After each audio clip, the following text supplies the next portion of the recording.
Hello friends, আমি চিন্তা চলে আসছি তখন ইউটিউব চ্যানেল টু সাইড কিচেনে। আমি তার নতুন রেসিপি শেয়ার করবো। সেটা হচ্ছে পায়েস বানিয়ে দেখাবো, একটা স্পেশাল আমার মতো করে বানিয়ে দেখাবো। তো সেটা বানাতে কী কী প্রমাণ লেখা আসুন দেখাই। তার আগে একটা কথা বলে দিই, আমার চ্যানেল রেসিপিটা ছাড়া আছে, আমার যদি ভালো লাগে তাকে অবশ্যই লাইক কমেন্ট আর শেয়ার করবেন, বেশি বেশি করে শেয়ার করবেন। যদি আমার চ্যানেল নতুন হয়ে থাকেন তাহলে প্লিজ সাবস্ক্রাইব করে দেবেন, যে বেল নোটিফিকেশনটা আলো করে দেবেন, যাতে আমার ভিডিও আমাদের কাছে আগে পৌঁছে। তার জন্য পায়েস বানাতে কী কী প্রমাণ লেখা আসুন দেখাই।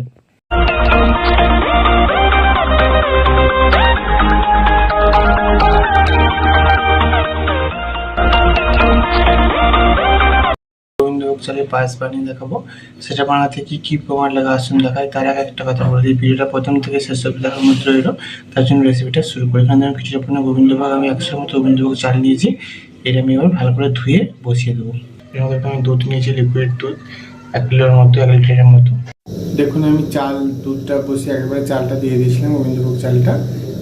গোবিন্দভোগ চালটা সেদ্ধ হয়ে গেছে এবং দুধটা অনেকটা মরে গেছে। এর মধ্যে আমি ওই যে ক্ষীরটা রেখেছিলাম, সেই ক্ষীরটা দিয়ে দেবো।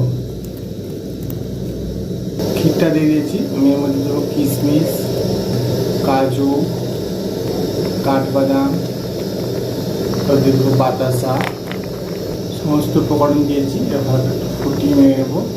দেখুন, আমার পায়েস রেসিপিটা হয়ে গেছে, আমি নামিয়ে নেবো। আমার আগে একটু এলাচ গুঁড়ো করে রেখেছি, সেটা দিয়ে দেবো। এলাচটা দিলে একটু গন্ধটা ভালো লাগে, ফ্লেভারটা, সেই জন্য আমি পায়েসের রেসিপিটা হয়ে গেছে, এটা নামিয়ে নেবো। দেখুন, আমার পায়েস রেসিপিটা হয়ে গেছে। এই রেসিপিটা আমাদের ভালো লেগে থাকে অবশ্যই লাইক কমেন্ট ও শেয়ার করবেন, বেশি বেশি করে শেয়ার করবেন, আর প্লিজ সাবস্ক্রাইব করে আমাদের পাশে থাকবেন। চলুন তাহলে দেখাচ্ছি নেক্সট ভিডিওতে।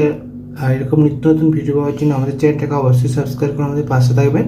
তার জন্য দেখাচ্ছি নেক্সট ভিডিওতে। আপনারা এইভাবে একবার বাড়িতে আমার মতো করে পায়েস বানিয়ে দেখবেন, আশা করি ভালো লাগবে। এটা আমি আমার মতো করে বানিয়েছি, আপনারা অবশ্যই বাড়িতে একবার ট্রাই করে দেবেন, আশা করি ভালো লাগবে। তার জন্য দেখাচ্ছি নেক্সট ভিডিওতে।